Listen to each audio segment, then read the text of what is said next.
Please don't let me use my data plan. Okay, good.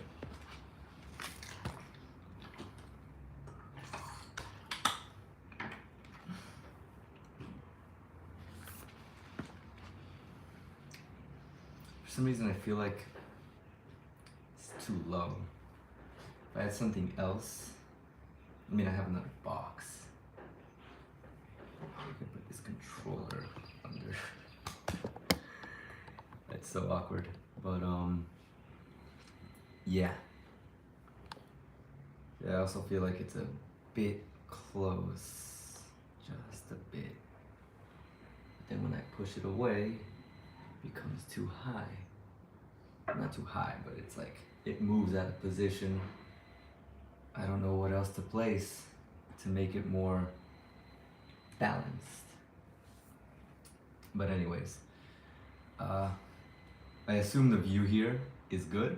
I'm not sure. I'm personally, I always like to have a little bit of space here, but we have things to talk about. So I have my notebook that also has this, but it actually has more information over here. I have this other phone where I can check out other things, the information that I want to talk about. And yeah, there's a lot of things that I'd like to discuss. In order from the post that I made on my community tab, we have how and when to commence the live stream. Obviously not this one, the one that we're gonna have next week on Sunday. Because the event is actually on Saturday and Sunday, but it's gonna be impossible for me to go both days. It doesn't make sense financially, economically, whatever you wanna call it. And it just would be very difficult.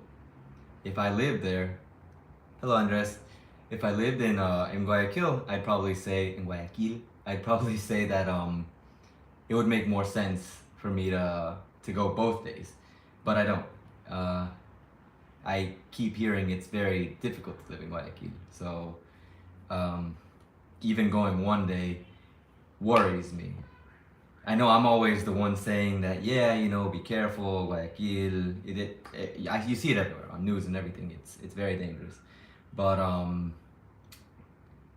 I mean, I have no choice. This is a big event that I want to show everyone. I've never gone myself, but every year, my friends who are more into the whole traveling to that event thing, they always say, it's amazing, oh, it's great, oh, you gotta go, it's one of the biggest events.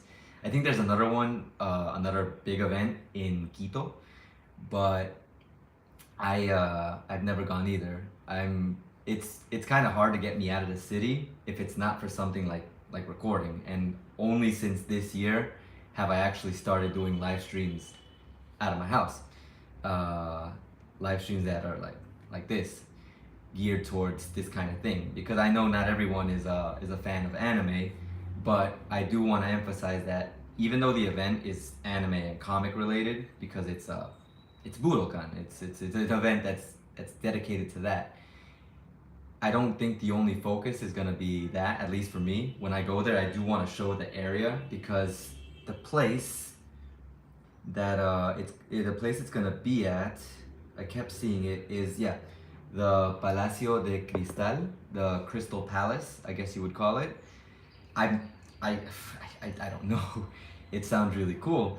So they say it's really nice. So I want to go there and I want to show you around. Like, we're gonna literally have a tour, and that gets me into the idea of the first point for today, the first thing that I wanted to talk about, and it's how and when to commence the live stream, because I've been kind of fighting myself. I have this whole situation with telling myself, how do I do this? How's the best way to do this? How are you guys gonna like it more? What's gonna look better? But it's the reality. I have two ideas. Either A, we do this like from the very beginning. As soon as I arrive, as soon as I'm outside, so that way I can't see inside. I don't know if it's an indoor place or if it's an outdoor place. I feel like it sounds like an outdoor place because I saw some recommendations here to bring a hat and sunscreen, to bring a backpack or something so you can have your things, you can put away your things. Hello, Isa.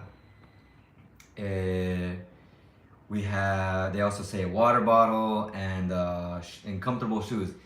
Isa, I told you that I'm going to Budokan, and I told you that we were gonna meet over there. So don't forget, I'm gonna be there on Sunday. So you know. But basically, it makes this place feel like it's gonna be outdoors. So I don't know, but my question to the audience, to you guys, is should I do it from the very beginning? Like I arrive, start recording. Hey, look, we're here at Budokan 2022. Let's see what it's like. I haven't even bought my ticket. I still have to buy that because if not, I'm not getting in. But do we do this directly? Oh wow. All right, Isa. We will talk later about that. But basically, do we do that directly? Do we start recording as soon as we get there, or do we go in? You know, hey, let's look around. Let's see where the best place to start is. And you know, I walk around maybe like for like half an hour, and then after maybe half an hour, I'm like, okay, this looks like the best area. I think we should start recording here, and then let's go. Hey, welcome to Budokan. So I don't know. You guys tell me, or if you don't tell me, I'll just start contemplating. I don't know how to do the chat stuff here because I'm on the computer, and I don't know if like I'm on the cell phone, on my cell phone, but I do have the computer over here. But I've never really worked in tandem, the computer and the phone, because when I live stream outside. So it's kind of weird. When I used to do the gaming live streams indoors, it was different because I would use OBS Studio, but that's because I had a different laptop. Now I don't have a laptop that can really like do things like that. This laptop isn't even mine. It's the house laptop. It's technically the one that my brother's been using like for the past, let's just say like 5 years. And it's not good, and it's frustrating. Seeing it all the time frustrates me. I use it because I have to use it, but I wish I had something better because, and I know there are places people don't have laptops, don't have things. I understand that, but it's a little frustrating because I kind of want the workflow to be a little bit better, and I can't really do a lot of things with it because it's just so slow. Sometimes I'll have it on, it'll go into screensaver, and it'll die. Like you'll try to open it up again, and the screen will just stay black. So I'm like, why? It's frustrating. But anyways, Captain America and Ellen show. I don't know. What I will say about that, because you said Captain America, is that I saw that that today they had they call it Rueda de Prensa. I don't remember exactly what it's called in English, but basically they talked about the Budokan and stuff like that with the municipality of Guayaquil, with the people who are like, I'm guessing, sponsoring the event. It's pretty cool. I can see that they've really put in a lot of effort to organize it. I even saw the pictures here. Like I was checking it out, just the pictures, because they even live streamed it, I think, on Instagram. But you know, I just enjoyed the fact that I enjoyed the thought that it sounds very organized. But for it to be one of Ecuador's largest anime events, I mean, that's what you have to do. The ones that we have over here, the biggest one I think we've had so far was the one that I live streamed the other day, because it had the support of the municipality. It had the support of everything. Like we had there was a live concert. You could get in free also. That was really cool for people who don't want to go out and spend too much money. So it was like a lot of things that I haven't seen here in past events and past moments when doing these things. So I was impressed.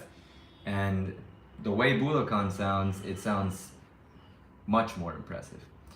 But anyways, we keep going off topic. How do we start the live stream? What is the ideal way to start the live stream? Do I enter and, you know, questa la verdad no. Budokan costs money. I think the entrance, the ticket, is $10. I think. If it's not 10, it's somewhere around that price. I have to check because I just remember my friend who's going with me, he mentioned it once. Like one time. He's like, it costs like $10. And I'm like, okay, I think that's reasonable because it's a big event and that's fine. But the expense for us isn't just the event, it's the travel, the food. Although I could go the whole day without eating. I fast, so I don't need to eat. But I do wanna, that was something I wanted to talk about, some of the things that in the process we're gonna do. Show you guys the food. I'm not gonna show you the food and just be like, oh hey, look at it, done. I'm not gonna eat. I'll buy something. I'll buy something to show you guys, hey, this is what they offer, or that they offered. Because in the future there's gonna be another Budokan. Obviously, this event happens every year. I don't know if it didn't happen during COVID. I think it didn't. But if next year we're still healthy, no COVID, then I assume it's gonna happen again. So, you know, there's that. But yeah, so I don't know. The best way, in my opinion, I think, and this is just me, the first reaction is really cool. Like when you go to a place and you know nothing about it, you go in and you're like, oh, wow, this is crazy. Like, because Dulces, Ecuador, that's not a bad idea. That could be for the anything specific you would like me to do. But there's a problem with that. Hay un problema con eso. There's a problem with that, I think. But we'll talk about that in a bit. But like I said, the first reaction, like when you go to a place and you see it and like, wow, this is crazy. I think that's like the best thing that we can do here. I think that's my opinion. So if you guys agree with me, then cool. That's what we're gonna do. Hi Yoshi, what's up? I think, I don't know. This is just me. Like I said, maybe the best thing to do is to arrive to the event and just like there, start recording. First reaction. Hey, wow, this is crazy. Look at how big. Look at this. Oh, all the stands. This is, I don't know. I'm just throwing out an idea that I think sounds pretty cool. But if you guys think that maybe it would be better to go in first, look for a good place to record, and then start recording, I'll take that too. So I don't know. Tell me. What do you think? I'm sitting on this chair, I'm like...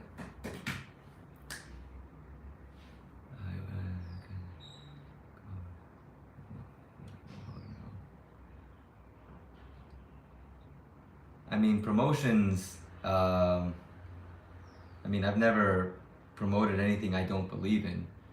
Like, if I believe in it, then yeah, I'll talk about it. But if I don't believe in it, then I don't talk about it. Or if I have an opinion on it, because I can also not believe in it and tell you, hey, don't do this, don't go there, don't eat that. But if I don't know, then I'm not gonna tell you anything, because I don't want to guide you towards a path that I wouldn't even walk.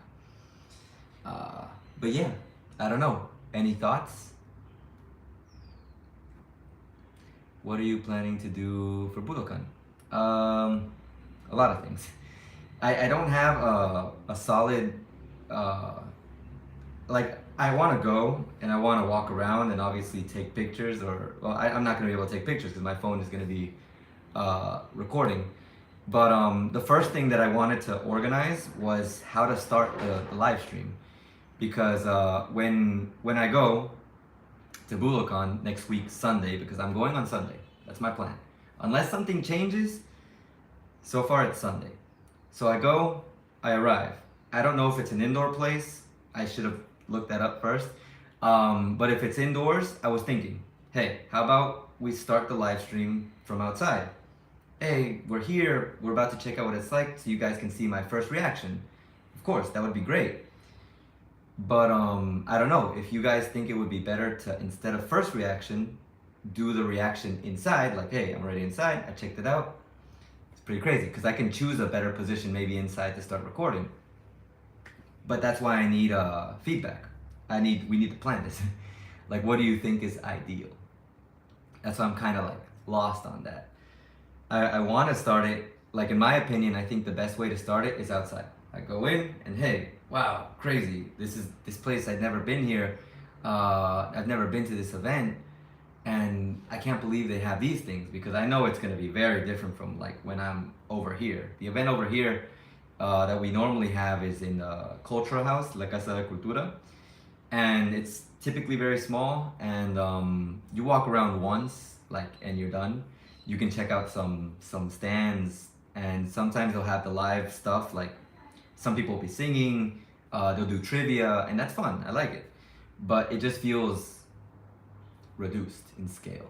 Like, I've never been to a Comic-Con in the United States or a anime event in the States or anywhere else, but I've seen the pictures and they look crazy. For sure, follow your gut. Okay, I'll take it. So that means how to commence it. I'm gonna follow my heart and soul, and we're gonna start this like a live reaction. So how when to start live reaction. So start from the outside. Okay, cool. I like it. Now, what you would like to see? What would you like to see? I, like I said, there's a lot of things that I hope are very different from the typical events that I know. For example, let me tell you the schedule for this event, because there's actually a schedule. Okay, so the schedule on Sunday for Budokan, it starts off at 11. It says La Voz Otaku Gran Final. I think that is kind of like that's singing. I mean, with La Voz, I can only imagine that it has to do with singing. And I think the other day when I was investigating it, I saw that it's something like a concert, something similar to that, where they sing, a lot of people together. I'm not sure if it's like official symphonies or stuff like that. No, I think that's the antiphonic. But I think people are gonna sing, and that's great. We can check that out. At 12:30, there's Geek Trivia. So there is, I'm going to assume that we're going to be asked questions about anything comic or anime related, or maybe even series, cartoons. I assume that it's not limited in scale to those things, but it could be a little bit more. I definitely want to partake, because I like testing my knowledge of the things that I've seen throughout the years and heard, obviously. Then after that, at 1:15 is rock anime. It says Otaku Concert. So I think that's a band or a group, because there's 4 different things there. At 1:15, rock anime, Otaku Concert. At 2 o'clock, Batty Boys. I'm assuming, once again, another band. At 2:45, Damarin. I'm not sure if that's also another name of a band. And at 3:30 is Jair Vite, which, like I said, I assume that the Onichan concert contest. At Jair Vite, like I said, once again, I think that is another person who is a singer. Then at 4 o'clock is the cosplay contest. I would participate, but I don't have a valid cosplay. I'm just going to wear that thing over there. If you can see it back there, let's point this thing here. I'm gonna wear that, and I'm gonna try to look like a little bit like Yami Sukehiro. I can't. He's a character from Black Clover. If you haven't heard of Yami Sukehiro, he's a character from Black Clover. And yeah, Yoshi, it's gonna be super cool. I'm pumped. That's kind of like, I guess, I don't know if I should call it like a cape or a cloak. I think it's more of a cloak, but it only covers like one side of my arm. Like, I wore it the other day. I think I have the picture here. Yeah. But yeah, it's just something like this. And it's because the character also has the cloak like that. Because if you look at the character, let me see if I can find the picture. I mean, I can find it, just need to look. Where are these pictures? Ah, it's over here, and I don't got it. Where is that picture? Ah, there it is. Like that. So this is what the character looks like, and he has a little cloak thing over here. That's pretty much what I'm gonna do. Like, I'm not gonna go hardcore with the book, the pants, the tank top. I think that's a little bit easier. The sword, not sure yet. If someone will lend me one, then I'll go for it. Yeah, that's the plan.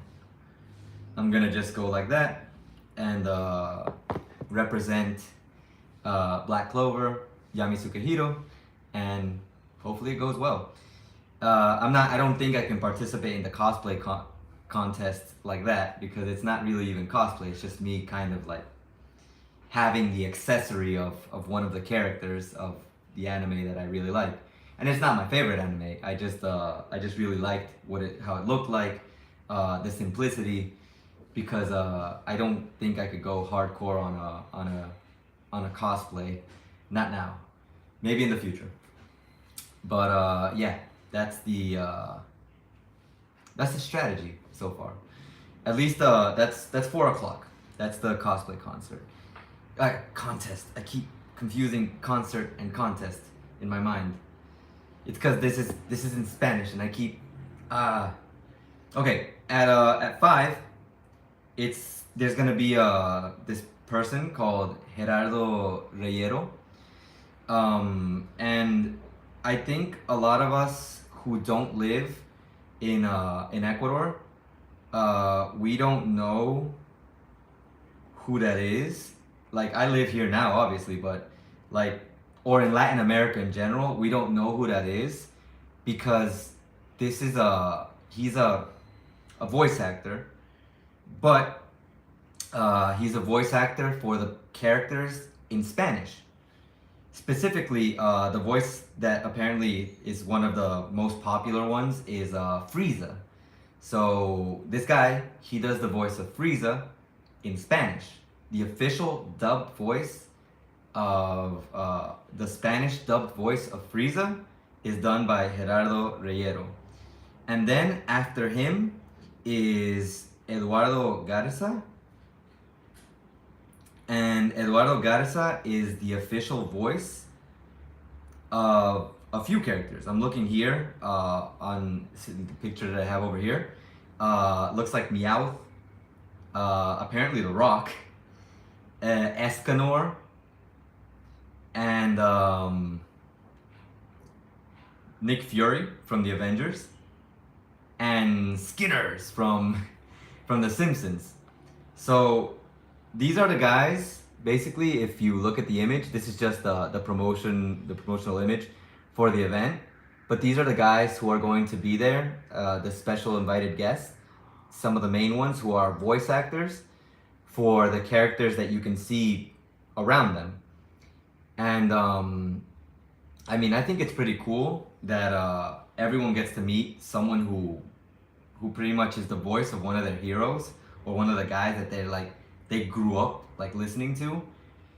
I'm just like I'm just so used to listening to the voices originally in original Japanese, and I'm also used to listening to the voices in English.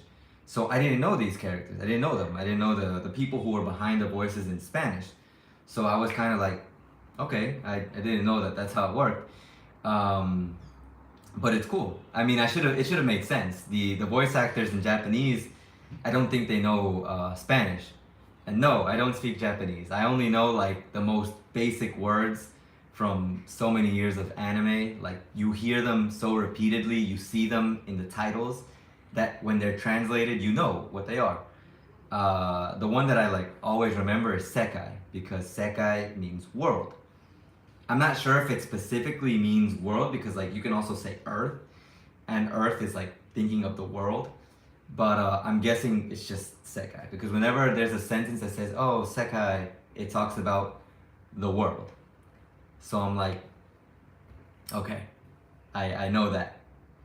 But yeah, that is gonna be the person who's gonna show up, the people who are gonna show up at 5 and 6. Then at 7, it says anime entre amigos. I don't know if that's just kind of like a little session where maybe everyone talks about anime or there's gonna be something specific for that. I can't confirm, haven't been there before, so don't know. And at 8 is the 10 years of Budokan, the fireworks festival, I guess, or fireworks display. So apparently, if that's not lying to me, Budokan has been happening for 10 years now. It's a long time, about as long as I've been here in Ecuador. So they're gonna have fireworks. And pretty much I'm guessing that's like the closing ceremony for the event. The fireworks display, and then afterwards, done. Now, admittingly, and I mean, there's no way for me to sugarcoat this. My cell phone is not going to last from 11 o'clock until 11 in the morning until 8 at night. And that's why I wanted to also talk about how to start the live stream, but we're gonna start it off from the beginning. My phone will likely last 3 to 4 hours. I think. Hopefully. It'll last 3 to 4 hours. So I'll be live streaming from 11, if I arrive at 11. If I arrive later, obviously from later. Supposedly 11 until 3 o'clock. Which means we'll get to see the geek trivia, the rock anime, and stuff like that. The cosplay contest. We might not be able to see the cosplay contest because I don't think my phone is gonna make it that long. If I can find a place to charge it, then for sure, let's try to get there. I think we're gonna have to like while we're and then there's my data plan. If my data plan also doesn't make it, then we're not gonna be able to live stream for much longer than X or Y amount of time. I'm contemplating before I go to the event, adding in some extra minutes. Maybe I don't know if how much the minutes cost. If I can add in a giga, maybe I'll try to add in as many as I can, and that way I can also yeah, that's what I'm thinking right now. Like just I'll bring the charger, and there'll be a moment where we're just gonna have to sit down and take a break. 30 minutes, we sit, live stream like this. Look at the surroundings. Hey, check out everyone walking around, and just charge the phone. And even then, it's obviously not gonna charge completely, and it's gonna suffer. The battery of my phone's gonna suffer. That's why I actually have this other phone, because this phone over here, the one that I'm using to live stream right now, is for video creation, for all of my more important heavy tasks. And this one is for storage. I save all my old videos on this phone. I use this phone so that way this phone over here can save its battery. So that's the purpose behind the two phones, and nostalgia, I guess you could also say, because I've had this phone since it came out. So yeah, this year or the upcoming year, I hope I can upgrade to a new phone that has more storage, because obviously I don't want to have to balance that out. And the battery on this phone is obviously starting to deteriorate. I think the other day I saw that it's at 89% battery capacity, so it's already going through that process. I can only imagine with all the editing and all the videos that I still need to record to finish this year and next year, it's not gonna last. But anyways, for your phone to do that, do what it does for roughly 30 minutes. I I I feel kind of guilty stopping the live stream in the middle of the live stream. Like, that's probably the wrong thought process to go through, but I felt like if I start live streaming, I have to keep live streaming until I can't live stream anymore. And that's probably, like I said, it's probably the wrong thought process. It's probably me overthinking that. Like, oh no, I can't stop until like I'm done, like until the battery dies, or but maybe that would be the ideal solution.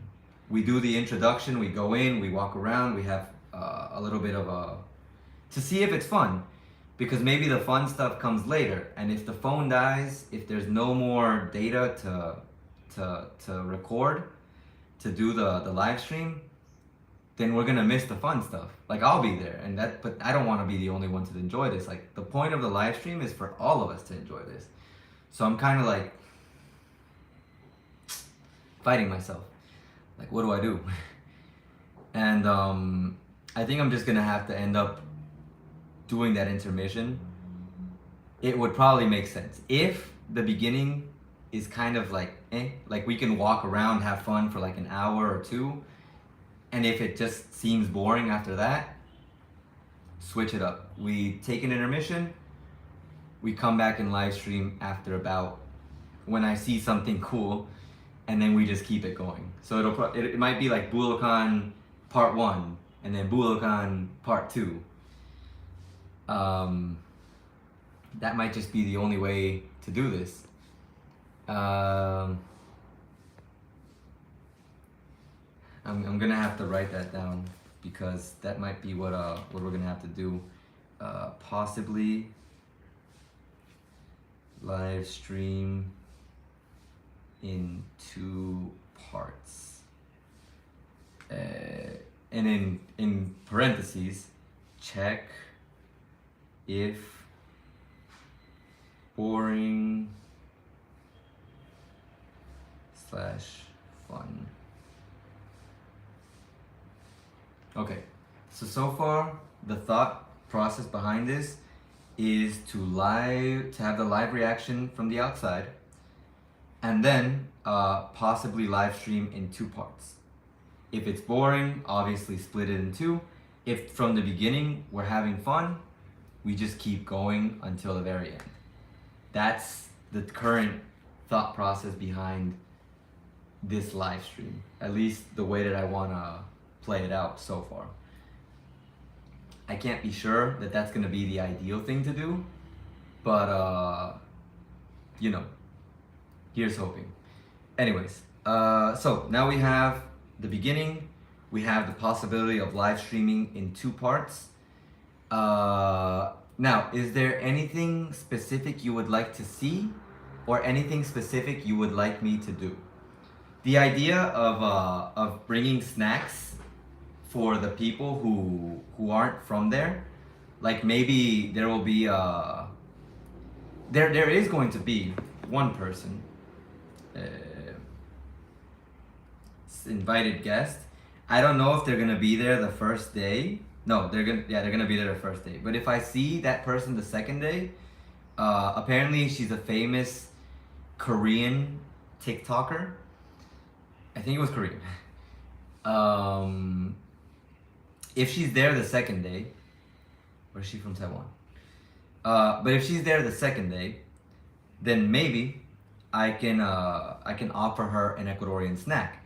But see, the problem with doing that, or with the possibility of doing that, when people are famous, I think it's kind of hard to be able to talk to them. Like, will I have permission to walk up to and talk to the people who are there, like the people who are invited, special invited guests? Over here in Puerto Viejo, it's been a little bit easier because I live here. People know me. The people who organize the events, they know me, so they help me with those things. Like if I need to talk to someone, or if I need to record something or do something, they'll help me. But I don't know in Guayaquil if in that event they'll let me talk to these famous people. Like, can I talk to Gerardo Reyero? Can I talk to Eduardo Garza? Will they let me walk up to and talk to these people? If they don't let me talk to them, the idea of giving them something, or to the girl, her name is Chingwamiga. If they let me talk to them, cool. Then yeah, I'll go up to them and I'll offer them, hey, look, I have pan de almidón. Can you try it so we can see your reaction? Like, what do you think about it? But if we can't, like, if they won't let me, then there's no way. It's not gonna happen. It's just impossible. So I'm really uncertain about the things that are gonna go down that day. Like, honestly, there's no guarantee, but I can be hopeful. But is there anything else you would like me to do? Like, maybe you want me to go actually have cosplayers say hi. Maybe they'll let me interview someone. Maybe if there's a stage, maybe I can I can go crazy and like go on the stage. I mean, I don't know. It all depends if they're gonna let me go on stage, cause like over here, obviously, like I said, people know me. They will let me go on stage. But over there, people don't know me. Will they let me go on stage? It would be great if they did, but I can't really force that. Or I can try, and then they'll kick me out of the event. This guy's crazy. He went up on stage without permission. Kick him out. I don't know. But I don't know. What do you guys want me to do? What do you guys want to see? We can check out things. I don't know. I'd probably just go up on stage, yell at everyone, and be like, "Hey everyone, say hi to YouTube."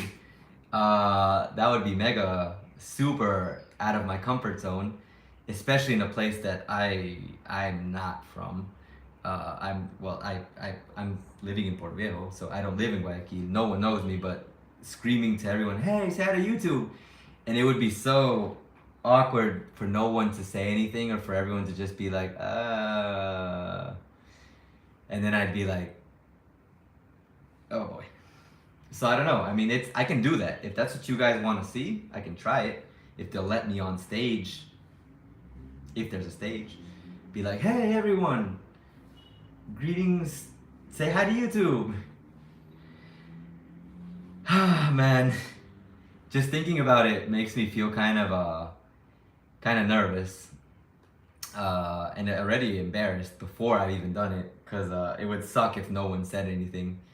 But I can try. If they'll give me the chance, I can definitely try. I'm gonna apply right now the thing that I never apply. You only live once. I can try. But anyways, that is like, I don't know if there's anything you want me to do, anything you want to see. Maybe you want me to buy something and give it away, like a toy or something. Maybe I can do some trivia. Maybe I can. I'm not sure. There's a lot of things that we can do, but I wanna know, like, what do you think we should do? Any thoughts?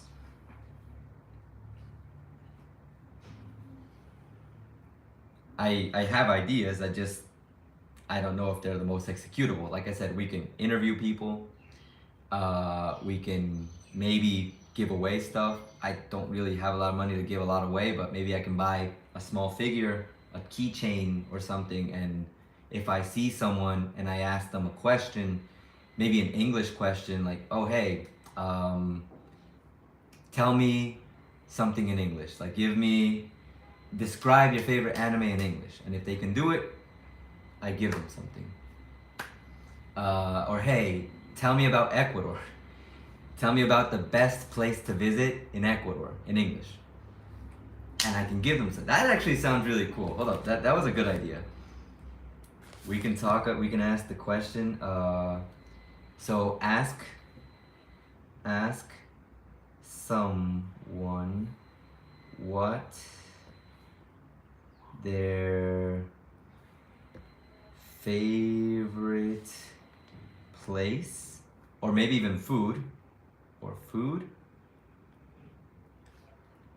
is in Ecuador or in English. And if they do it, they get a prize. And give prize if done correctly. See, I really want to promote. See, this is another thing of mine. I really want to promote English in Ecuador because we have this situation, and it was a statistic that, I mean, it hit me normal, and I think a lot of Ecuadorians really weren't like surprised, but at the same time it frustrated me because I'm here and I know English, and I know I don't count, and it's not just me who makes up the Ecuadorian population, but basically Ecuador is one of the countries, I think it was, I can't remember if it was Latin American countries or countries in the world, with the lowest level of English. In other words, we have a really low English level here in Ecuador. So I kind of want to promote, English to the world. I mean, to Ecuador mainly, like to make people feel more incentivized to like learn English, or to at least take it a little more seriously. Because everyone says, like Ecuadorians, like even my students, teacher, why do I need to learn English? And I'm like, because it's gonna help you.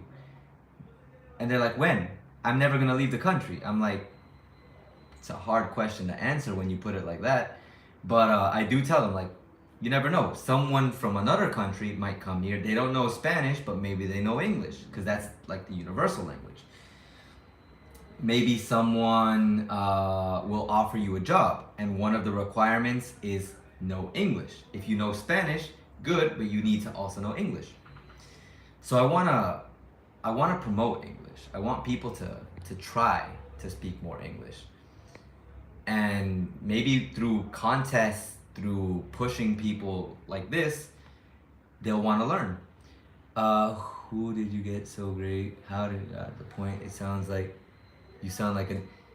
Okay, I am a native speaker. I am a native English speaker. I don't necessarily look American, I guess. Then again, how quote unquote, how do you define the appearance of an American? For people here in Ecuador, Americans are like really tall, really white, blue eyes. Yeah, that's pretty much it. But I lived in the States. I'm a native English speaker. Americans, I mean, it depends. It really depends. There's Americans of all type, really. Like, there's no specific like framework for like an American. Like, there's so many. Like, really, American is just kind of like the title. Like, you're from the States. Okay, you lived in the States. You're American. So I lived in the States. I lived in the States. But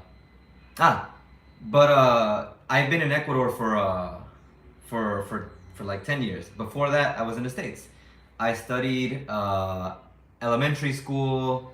I studied middle school. I studied in high school in the States. I had to finish my last year over here in Ecuador. That's a story for another time. I want to make a video about that. But basically, I lived most of my life in the States. So I refined my my English over there, and then when I came over here, it was just natural. Like what I had to learn was actually Spanish. I knew the most basic Spanish terms, the most basic Spanish sentences, like I need to eat, bathroom,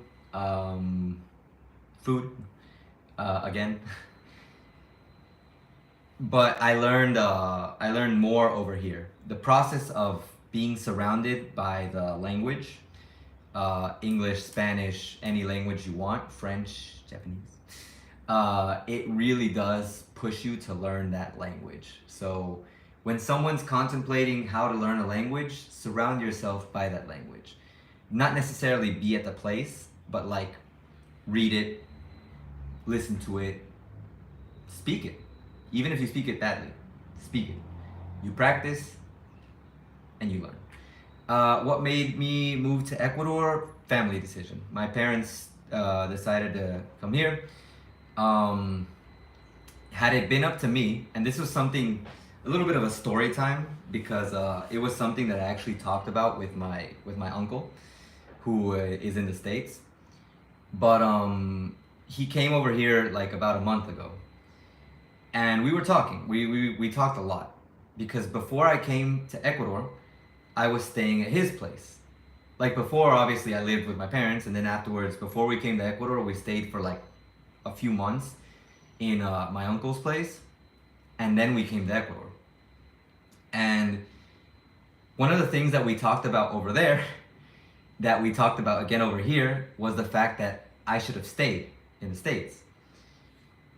Basically, the thought process behind that is that my uncle kind of thought that, and even I thought, I had big plans for my life in the States. Like everything that I had planned for myself was in the States.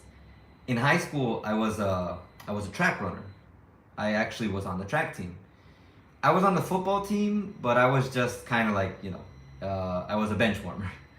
But I knew a lot about football because of all the years that I played street football, all the games that I've watched on TV, the things that I learned being on the football team itself, because I went through training camp in the football team. I went through summer training, and then afterwards during the year training, obviously being on the team. But aside from that, I mean, I know English. I lived all my life in the States. Like, why wouldn't I want to stay in the States? Coming to Ecuador was the weird thing. It was completely unexpected, but it happened. And this is gonna be a story time for a video, but anyways, I came here, but before I came here, I actually had a proposal. It sounds so weird to say it like that, but it was kind of like that. But there was a girl that I really liked, and she actually told me, hey, stay in the States. Come live with me, my family, you can stay here. I thought about that. I really did. Like a lot. Like I never expected anyone to give me that idea. Because I was already resigned to the thought that I'm going to Ecuador. Like, okay, whatever. But someone told me, hey, you can stay here. Like, stay with us. And I was like, I told my uncle, and he was like, I don't remember what he said before when I was in the States, but when we were over here, he told me, yeah, I remember you told me you wanted to stay with this girl, but like he said that wasn't gonna be the right way to stay. He just said to stay, like it would have been better for you to stay instead of coming to Ecuador, because you had your whole life like in front of you over there in the States. Maybe I did. Like, I don't know. Destiny is fate is kind of weird. The way life works is kind of weird. But I'm here now, and I mean, I don't regret meeting the people I met, having the things happen that have happened. Even getting robbed was an experience that I learned from. Like, you can't always be overconfident that nothing's gonna happen to you out on the street, because anything can happen. You can get robbed, you can get hit by by a stupid car. I wanted to say stray, but it's actually stupid, because anyone who's driving like a maniac on the street should not be on the street. What else? I mean, I wouldn't have met the great people that I met over here. I left my best friends behind. Shout out to Kevin, to David, to Alejandro, to Jeff, Steven, like Michael, like everyone like who was really with me throughout the years that I grew up in the States. I miss you guys a lot. Like, I will be back eventually. I'm hoping next year to be able to have something. Maybe if I monetize the channel finally next year, or if I find a different form of income, I'm gonna visit. Like, let this stream be evidence that I said I'm visiting next year, but let it also be known that if I can't visit next year, it's not gonna take any longer than the year after. I don't know how I'll do it because the situation here is tough right now, but we'll talk about that in a bit. I'm going a bit off topic. We're talking about Ecuador topics right now, but answering the question, do you think you would have started your channel if you had stayed? It all depends on the life process, like the path that I would have taken while I was in the States. Because if I would have gone through the studying path, like, okay, I finished high school. The next thing to do is go to college. If I would have gotten a track sponsorship, like with a college, then yeah, I would have gone to college through track. Definitely not football, because I do not meet the specifications of what they want from a football player. Take that as you will. Over here, I'm like, great, because I know the game, I trained it, I know how to play. But over there, it's a lot more demanding. But in track, I was really good. Long distance runner. So I would have tried to get into college on a track scholarship. If I would have gone to college, I would have finished college. I don't understand the college process over there. Like, if you get there on a scholarship, do I have to pay for college? If not, then I don't have to worry about the debt. But if I have to worry about the college debt, the debt from the university, then I would have probably had to pay it off. I would have probably gotten a 9 to 5. I'm really contemplating what I would have gone into, because most of the time, I think about what I would have studied over in the States, and it would have probably had something to do with laws. In worst case scenario, I would have maybe been a lawyer, but maybe a teacher. Like, I never would have contemplated being a teacher. Like, here I'm a teacher, but in the States, I didn't want to be a teacher. So it's like, there's so many things that branch out from the actual fact that I came to Ecuador. So there was never really a set path.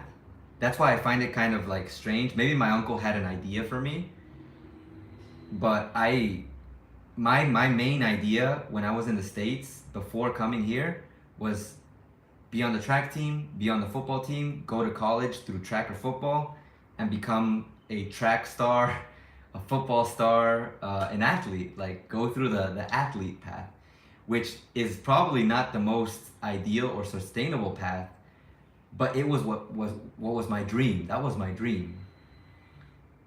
My dream was also be a professional gamer, but you couldn't express that dream. When I was in school, that was not a thing. Like, people did not openly say, I'm a gamer. You might find yourself stuffed in a locker if you expressed you were a gamer. Even though I think everyone secretly was a gamer, like everyone was playing video games. I remember story. There was this guy in high school, one of the cool guys from the football team. And when the iPod came out, the iPod 2, I think, or iPod 1 or 2, I had it, and I played Tap Tap Revolution, just Tap Tap at the beginning, and then it became Tap Tap Revenge. And this man also played it. So I played against him once. And it was like the first time, if I think about it now, the first time I could openly think like someone who I didn't expect to be a gamer is a gamer. It was pretty cool. It was pretty cool to think of. But anyways, that was just something that happened.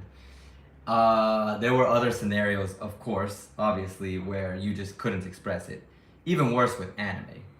If you were like, I mean, I kind of hung out with the people who also liked anime, but like the last year that I was in the States, and I was fine with it. We were kind of like separate from everyone, if you want to say it like that. Uh, I don't know. It was a weird thing. It was cool because I liked having people to talk to about anime, like Naruto, like, oh hey Naruto. But like it wasn't something I just met you and this is crazy. But this is my favorite anime, so let's talk about it maybe? No, you couldn't do that. You might end up getting I trolled, for lack of a better word. Um, but yeah, honestly, if I were in the States, I probably wouldn't have done YouTube, at least not until maybe this point in time as well.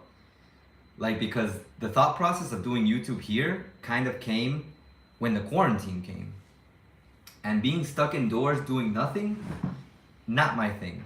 I am kind of, I don't want to say hyper, but I have a lot of energy. I don't know if it's noticeable in my videos. Some people who know me in real life, like, you know, when we talk, like I'll walk around the street like serious. But I'm very energetic. Like I move from place to place. I want to like do stuff. I want to be active. So when the pandemic came and I was forced to kind of just stuck at home, like I don't know, I felt like I couldn't just live like that. I felt like I had to do something with that time being at home. Yeah, I can sit down, play video games, watch anime, just give into just that lifestyle, that sedentary lifestyle. But it just no. Like the large part of me that loves myself and respects myself told me I had to do something with this time. So I tried incorporating what I know, which is teaching, into YouTube. So I started off teaching English and Spanish on YouTube. Then I felt like that wasn't what I wanted to do on YouTube. I do that in real life. That's enough. Like, I can't do that all the time. So I dedicated YouTube to Ecuador, to giving you my experiences of my life here in Ecuador, because I know a lot of people will say, but you're not the Ecuador expert. Like maybe they'll say that. But I've lived here 10 years plus. I don't know how long everyone else is. I know obviously there are people who watch who've lived here their whole lives. Great. But I'm here giving my information based on my experiences because that's what I feel like I can do, and I can do really well. I could have probably done other things. I'm really good at gaming. Like I said, I love sports. I do a lot of exercise. I'm into health and fitness. But I just felt like this was the ideal thing for me, like what I could do. Talk about Ecuador. Talk about the real life experiences I've had in Ecuador. Obviously, Ecuador is not the greatest country in the world. It's not the worst country in the world. It's, like I said in a comment yesterday, because I was responding to comments on YouTube, a lot of the problems with content creation, YouTube in general, is that you have to generalize a lot. And there are people who go very specific. But there's a limit to that. How specific can I be to your situation if I'm not you? You are you. I am me. I can't exactly talk about the exact things you're going to live through because you just might have better luck than I did, or you might have worse luck than I hope you have better luck than I do. Don't get robbed. It's luck. It's just everyone's gonna be different. Maybe you come here with like $1 million, like you're set. You're set. You buy yourself a nice house and you retire. But I can't make a video just on that because not everyone's gonna come to Ecuador with $1 million and retire. Some people wanna come to Ecuador and start a business. And that's great. But some people want to come and start a business with $10,000. Some people want to come and start a business with $20,000. Some people want to come and start a business with $100,000. Who's going to have it easier? Probably the guy with $100,000. But heck, maybe the guy with $10,000 had a better plan. There's no guarantee. I can't just say this is the reality, because the reality is the one that you create for yourself. What I can do is tell you the reality I've lived through. All the problems, the good things, the bad things, of course. It's like, there's so many things. Why don't I have a common American accent? Does my accent sound weird? Everyone here in Ecuador, like, everyone says, you sound like an American. In Spanish, I sound really weird. Like, they tell me that your Spanish accent, my Spanish accent is super strange. But everyone commends my English accent. It's, what does my accent sound like? Because I'm afraid, did I lose my American accent? Like, I used to speak so much like an American, apparently.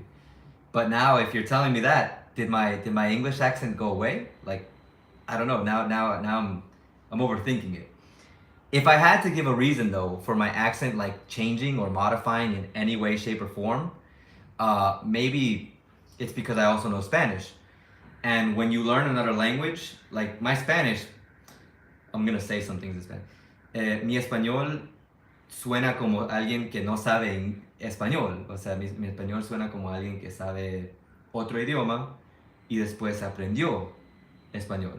Like, that's my Spanish. And I'm very fluent. Like, I can make full sentences, I understand, we can have a conversation, of course. I've lived here for long enough that I'd better know that. I'd better be able to talk to people.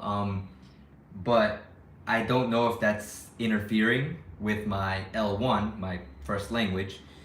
If it is, wow, I'm surprised. It's the first time I've heard someone say that my English accent doesn't sound American, because at least over here, everyone's like, dude, you are native. Like, there's no denying that.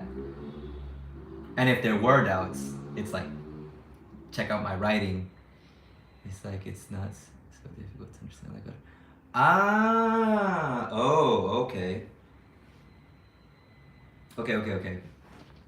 If I had to attribute that to something, I would have to say it's because I'm a teacher. I'm an English teacher. Well, I'm an English as a foreign language teacher. So I teach English to people who don't know English and they want to learn it as their second language. So in order to teach, I speak very fluently. I make sure every word is understood in comparison to a normal person living in the States. Because in the States, they're going to speak like this. You're going to try to combine all the words and try to make sure you speak really fast, and it's like really hard to understand. They combine everything over there. I don't do that anymore because I have to speak at a rhythm that's very understandable for my students. Sometimes I have to speak slower than this. Like, I have to talk to my students kind of like this in order for them to understand. And they can see my mouth movements so they can follow them as well and speak like this if they want. Because it's obviously going to depend. Like, students aren't going to always follow what the teacher says, but like, I can try to make the process for them a little bit easier. And it really does help them learn. A lot of teachers there, a lot of students, they're like, teacher, we like your English because it's native. Like, we were in school, we have teachers who are from Ecuador, they don't even know English, they only make us work in the books. And it's like we want to have classes with you. Why don't you teach us at the high school? And I'm like, I would, but getting a job at a high school, I already had one, is kind of tedious. I will probably talk about that in a video in the future. Working as an English teacher was a blast. Note the sarcasm. I love the institutions, my coworkers. In one, In the other, I got along well with my boss, but in the rest, it's like coworkers. Not really. Like I'm antisocial, but basically, the job of teaching at high schools, you gotta either really love it, or you gotta be making big bucks. I like teaching when students want to learn, but high schools are like the worst place for students to find students who want to learn and to get a good salary. And I know it's not really the fault 100% of the high schools. Like they have to charge low pensions. I guess I'm not sure if you want to call it a pension to enroll students, and like the monthly fees aren't that high. Public schools, yeah, you can work as a public school teacher, but they might send you to the countryside or to hell. I don't know really. They send you to really weird places. My friend told me a story the other day. Oh my god. She's in the countryside, and they had like some kind of demonic possession go on at the school, and I'm like, are you serious? And she's like, yeah, this was crazy. I'm like, okay, I could tell the whole story, but I'm not gonna do that now because I feel like it'd be going a little bit off topic. But weird things apparently happen in countryside schools, and not just demonic possessions. The good thing is the people are nice. That's what my friend told me. But anyways, I have to speak like this to help my students. When I'm talking to my brother, or if we have a conversation in person, like I'll speak a little bit faster, so that way we can have like dialogue and get through it. Because I know we always talk about this as teachers, English teachers. The way Americans always speak, like people from the United States, because I've experienced it. I spoke like that too. We're trying to get to the point as quickly as possible. Trying to make the conversation like flow. Because if you stop, it either gets boring or like what's the point? Like you're wasting time. So you want to just get to the point. And I'm really bad at that sometimes in general.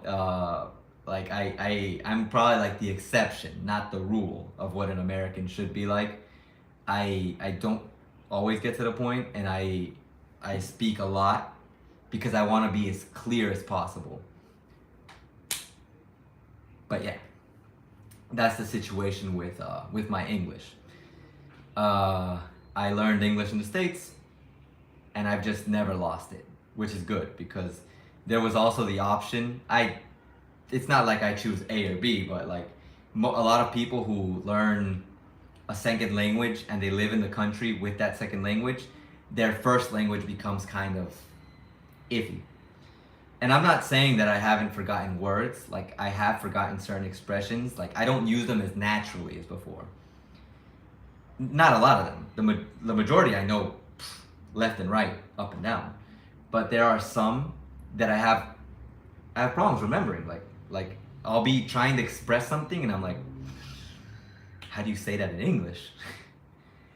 But that's just because I've been here for so long. It happens to people. And since I hear more Spanish and I have to speak more Spanish, if I had to divide my day into how much English and Spanish I speak, English is like 25 to 30%. Spanish is the other 70. And it's like, how do you keep your language if 70% of your day is spent speaking the language that you learned as your second language? It's hard. But I've managed to keep my language because I teach it, because my brother speaks it, because I've made friends who speak the language still. Sometimes I'll message people. I'll read articles in English. I don't read anything in Spanish unless like it's news and I need to talk about it.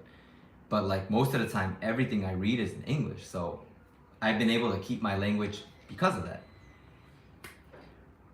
But basically, yeah, that's the situation with my language. And I feel like we've gone very off topic. We were talking about the event. Basically, I want to promote English. So basically, in the event, I'm going to ask someone their favorite place, in Ecuador, their favorite food in Ecuador, and if they can reply in English, I will give them something for it. Why not? Something small that I can afford because I'm not made of money. Unfortunately, the situation has been kind of tough. I was going to talk about that a bit. A lot of debts in the house because I live with my brother, my parents, and the situation is tough. Like I talk about living, like people living by themselves, because I ask people who live by themselves. I've calculated for people who live by themselves. But living with your family, like having to take care of your house, like with your family, it is not easy. I don't understand la canasta básica. That is like, I don't know what it's called in English, but it's basically the amount of money you need in order to provide for your house in terms of food.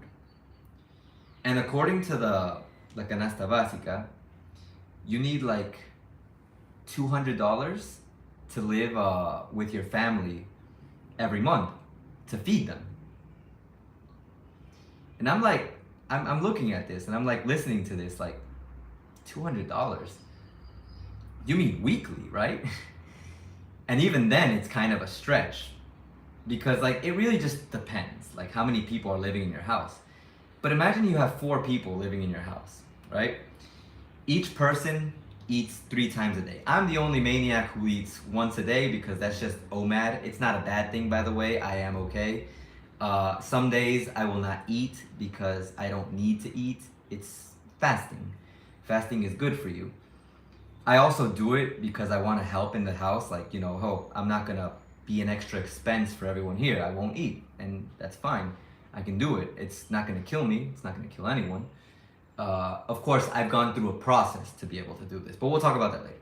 La canasta básica. So we have like one person. We've talked about this before. One person eating every day at about, let's just say $2 a meal. Or let's be more realistic. Let's say $3 a meal, right? So $3 a meal. We talk about $3 and every day. No. $3 a meal, 3 meals a day. That's $9, right? $9 a day in food. 7 days a week is $63 for one person. 4 weeks in a month, that's $252. So the country, like the La Canasta Básica, says you spend $200 or I don't know, let's put it at $300 for a family to eat every month. And right now, I just calculated $252 for one person. It makes no sense. It doesn't add up. We multiply 252, a family of 3. Let's just suppose mom, dad, and a child. That's $756. You do not earn $756 in minimum wage to support your family to eat here. It makes no sense to me. The situation is tough. So, like I always say, like expenses, like it really just depends on your lifestyle too, of course. Because if you do OMAD like me, like you only eat once a day, then of course you only spend $3 a day. But I can't just talk for myself. I have to talk for my family, for like the people around me. And I know people who come here don't tend to come by themselves. They'll come at least with their spouse, their husband or their wife. So it's unrealistic to believe that you're gonna spend $300 on food a month. It's much more than that. My dad always says that. Like he's really good with math, and he handles the expenses here, like in the house, the majority. And it's like you can't make it a month without like $1,000 for food, because you never know. Like, and food just keeps going up. That's why like before it was like less than 1,000. I remember, but now it's like the price of everything is just going up. And hold up, I just saw a comment. After UNJP, there aren't many Ecuadorians that have their own specific point of view. Your video, hi, thank you. Thank you, thank you, thank you, thank you, thank you, thank you, Jonathan. I appreciate that. Really, you have no idea. I trust me. I'm like going around. I'm like talking to people. I'm looking through my own experiences. I have family here. Like I have family that lives in Quito. I have family that lives in Guayaquil. My dad, he's from Porto Velo. That's probably something that we have to talk about some other day. Like I said in a different video. But it's like there's so many things. There's so many things. And I can't talk about the reality for everyone because like I said a while ago, you might come here loaded. You got a ton of money. Your situation is not going to be the same as the situation of someone who comes here on the budget. It's definitely not going to be the same as the people who live here. Everyone here is struggling except for the people who are rich and wealthy, like people who have government positions and stuff like that. Those people are like, they're set. And to a degree where it's frustrating for people who are working minimum wage jobs.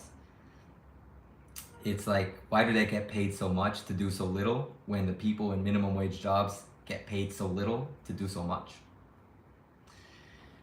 It's just how it is. Life isn't fair. The system is rigged. I don't know. I'm not gonna go into conspiracies, but basically it's tough. It's tough here. And the situation at my house, it's like, it's not the best. I have my things. Everyone, my brother has his things. Now he's working as a teacher as well. But, I mean, COVID set us back a lot.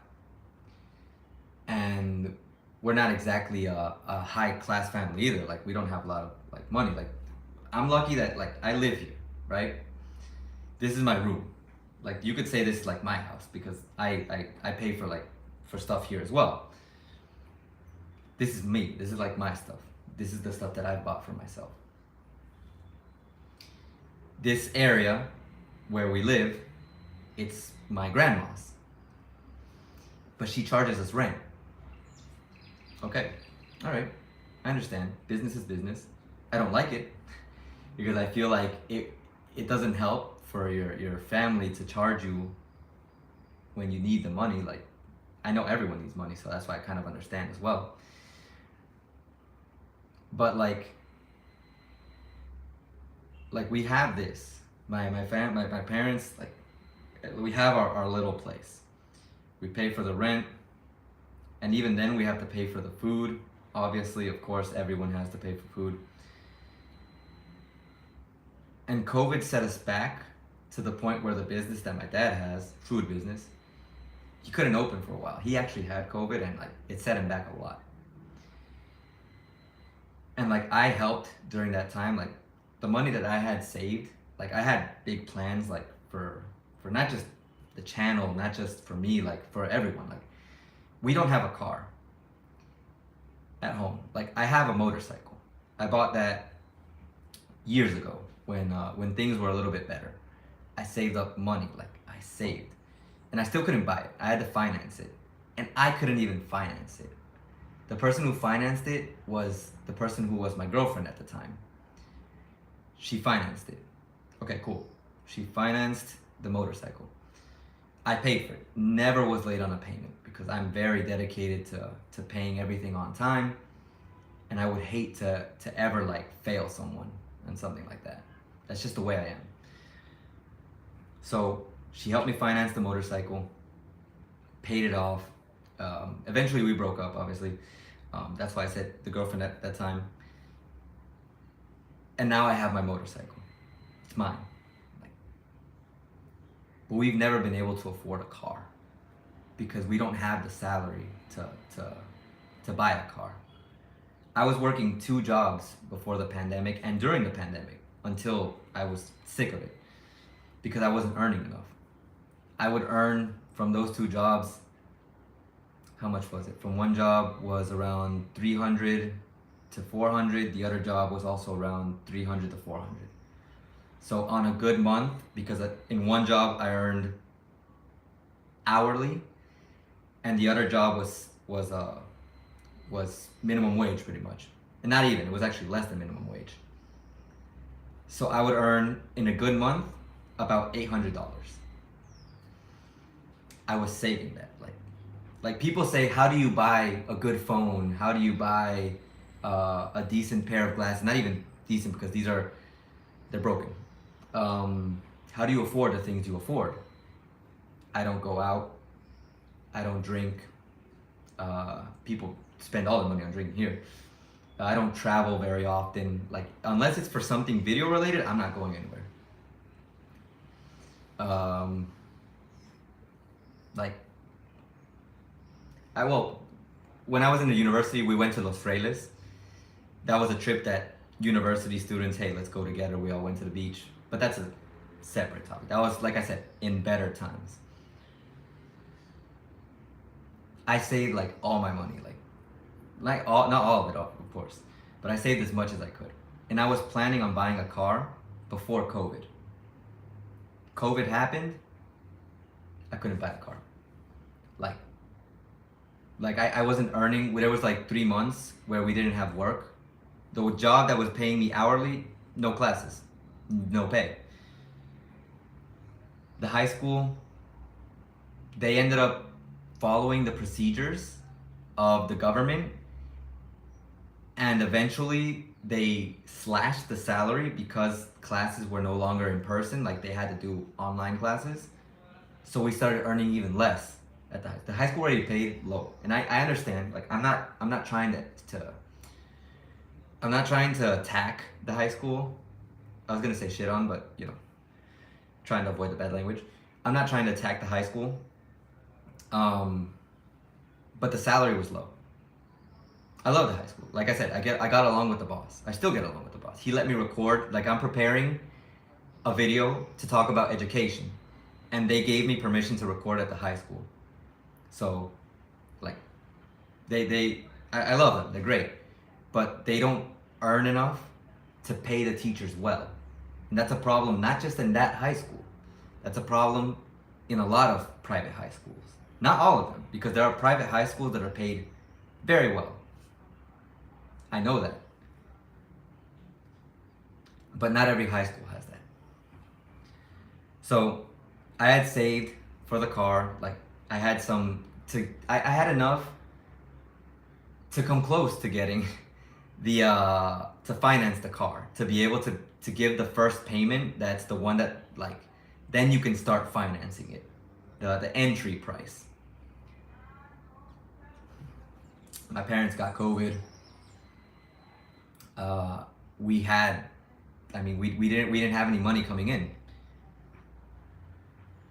I pulled out from my savings. Here you go for medication, the exams.